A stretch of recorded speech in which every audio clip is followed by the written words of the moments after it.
વિદ્યાર્થી મિત્રો, આજે તારીખ 7 ઓગસ્ટ 2025 ને ગુરુવાર. આજના દિવ્ય ભાસ્કરમાં પ્રસિદ્ધ થયેલી ડેઇલી કરંટ અફેર્સ આ મુજબ છે. નંબર 1. ચીને વિશ્વનું પહેલું electric vertical take-off and landing cargo plane launch કર્યું છે.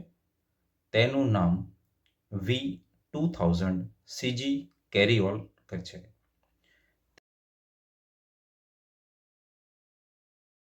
તે 200 કિલોમીટર પર કલાકની ઝડપે અંતર કાપે છે. નંબર 2. કેન્દ્ર સરકારના જણાવ્યા મુજબ એપ્રિલ 2020થી માર્ચ 2025 સુધીમાં 91,000 કેસોમાં 7.08 લાખ કરોડ રૂપિયાની જીએસટી ચોરી મળી આવી છે. આમાંથી મોટાભાગના કેસ નકલી ઇનપુટ ટેક્સ ક્રેડિટના હતા. નંબર 3. ઇન્ડસઇન્ડ બેંકે રાજીવ આનંદને નવા એમડી અને સીઈઓ તરીકે નિયુક્ત કર્યા છે.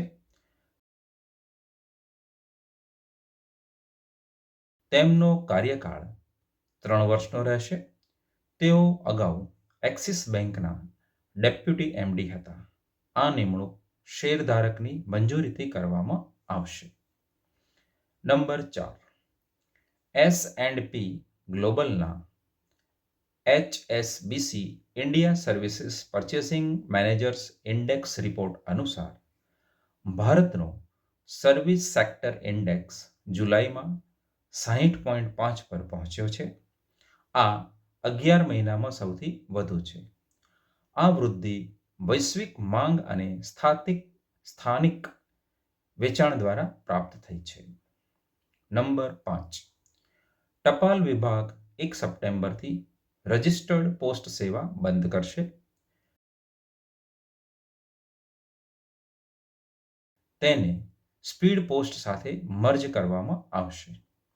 આધુનિકરણ યોજના હેઠળ આ પગલું લેવામાં આવ્યું છે. આ સેવા લગભગ 50 વર્ષ જૂની છે. નંબર 6.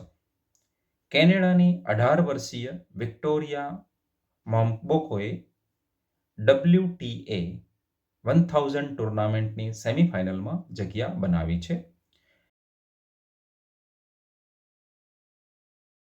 તેણે સ્પેનિશ ખેલાડી જેસિકા મોનેરોને હરાવી છે. આ વર્ષની તેની 50મી જીત છે. નંબર 7. કેસ્પર્સ્કીના મતે 2024માં ભારતમાં 84,262 ઓનલાઈન ગેમિંગ એકાઉન્ટ્સની વિગતો લીક થઈ હતી.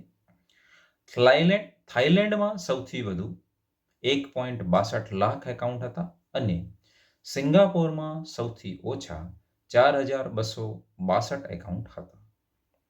નંબર 8. સેન્ટ્રલ ઔદ્યોગિક સુરક્ષા દળની મજૂર સંખ્યા 2.20 લાખ થઈ ગઈ છે. હવે દર વર્ષે 14,000 જવાનોની ભરતી કરવામાં આવશે. આ ઔદ્યોગિક કેન્દ્રની સુરક્ષા અને નક્સલ વિસ્તારોના વિકાસ માટે છે. નંબર 9. JSW સ્ટીલ અને જાપાનનું JFE સ્ટીલ 5,845 કરોડ રૂપિયાનું રોકાણ કરશે.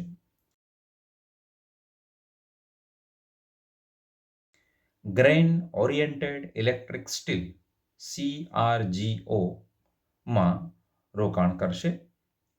આનાથી નાસિક અને વિજયનગરમાં પ્લાન્ટ CRGO સ્ટીલનું ઉત્પાદન વધશે. નંબર 10. ભારત અને ફિલિપાઇન્સ વચ્ચે વ્યૂહાત્મક ભાગીદારી માટે 9 કરારો પર હસ્તાક્ષર કર્યા છે.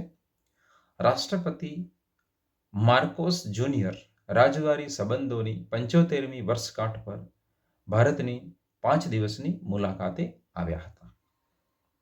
Thank you.